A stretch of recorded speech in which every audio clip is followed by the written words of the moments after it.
Bismillahirrahmanirrahim. Assalamualaikum warahmatullahi wabarakatuh.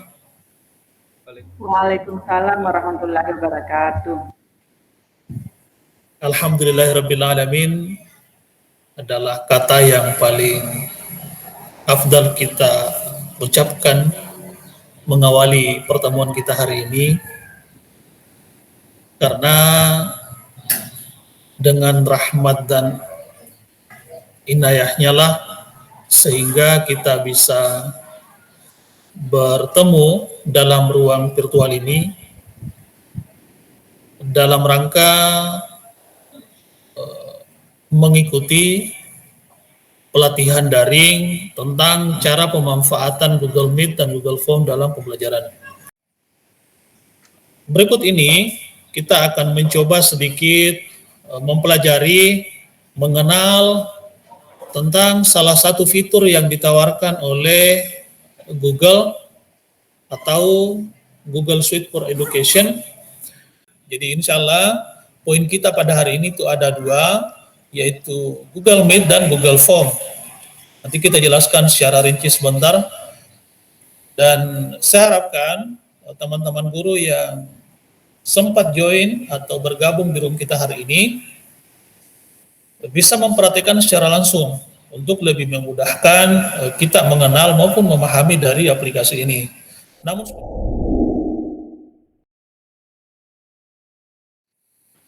akun pembelajaran atau akun pembelajaran ID ini merupakan salah satu domain yang dibuat oleh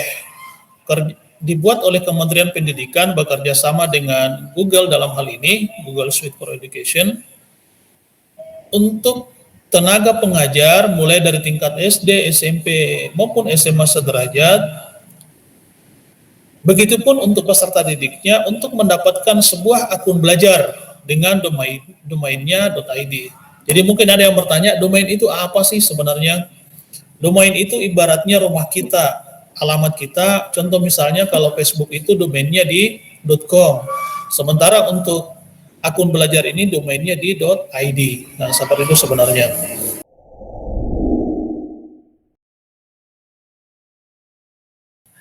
Yang pertama adalah yang ingin kita bahas hari ini tentang bagaimana cara memanfaatkan Google Meet dalam proses pembelajaran.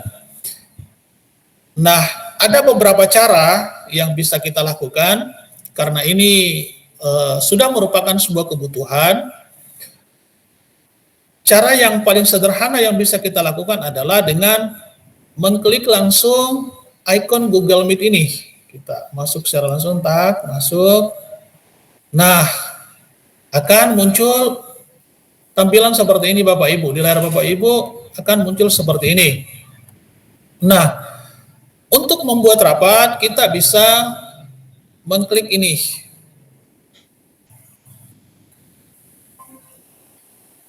Iya. Ini izinkan untuk mikrofonnya, izinkan untuk kameranya. Nah,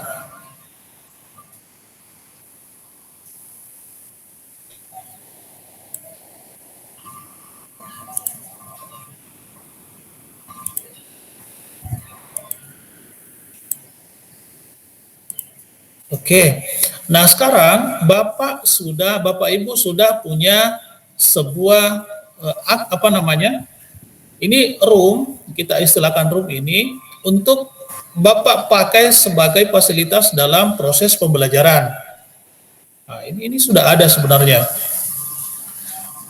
Nah, ini seperti yang kita perankan hari ini,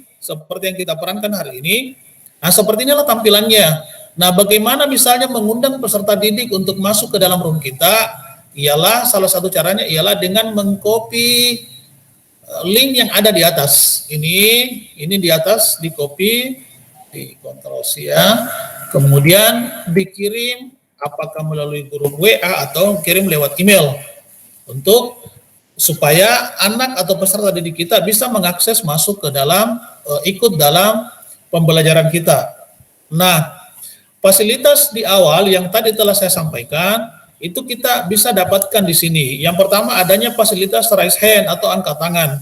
Jadi fasilitas ini memungkinkan kita untuk memberi kesempatan kepada peserta didik apakah itu menjawab pertanyaan ataupun memberikan pertanyaan itu sendiri. Artinya untuk lebih mudah mengorganisir peserta didik dalam memberikan kesempatan untuk berbicara di dalam ruang kelas maya kita. Jadi bisa kita klik secara langsung, oke, itu muncul. Jadi secara otomatis di layar kita pada icon partisipasi di sini itu akan muncul seperti ini, ya.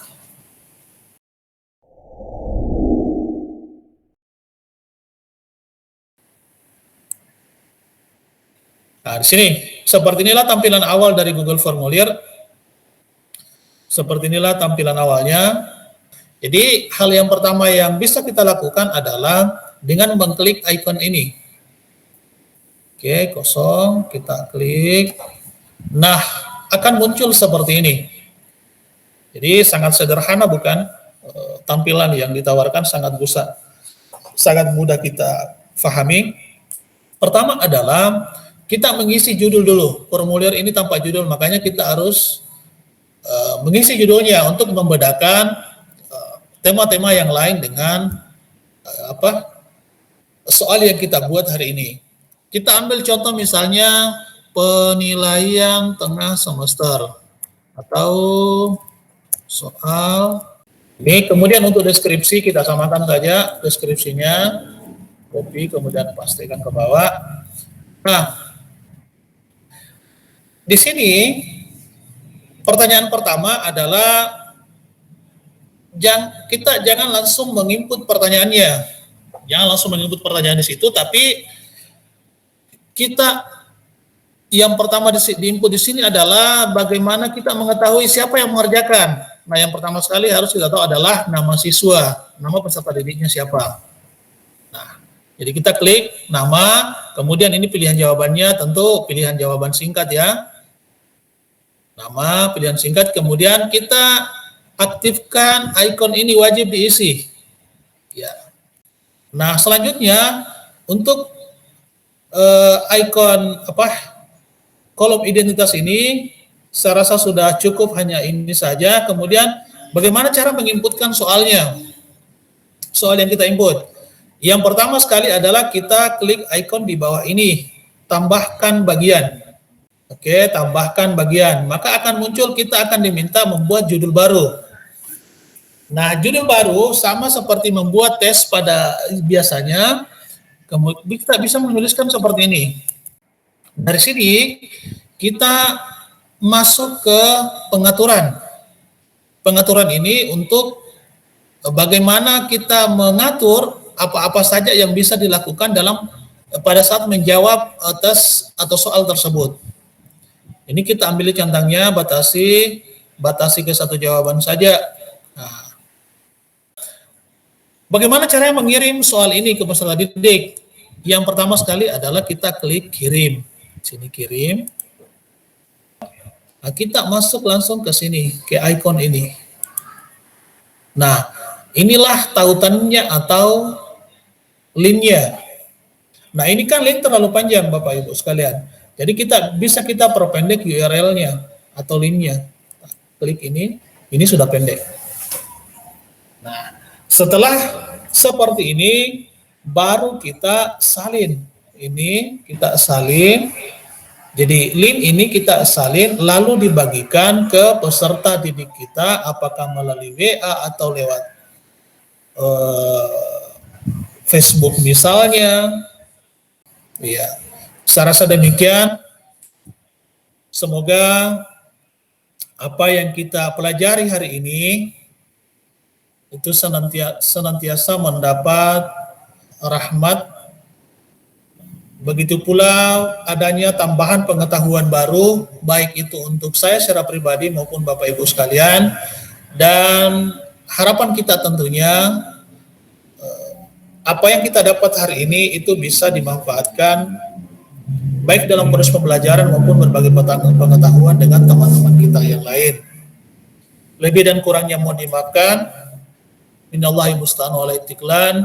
Wassalamualaikum warahmatullahi wabarakatuh.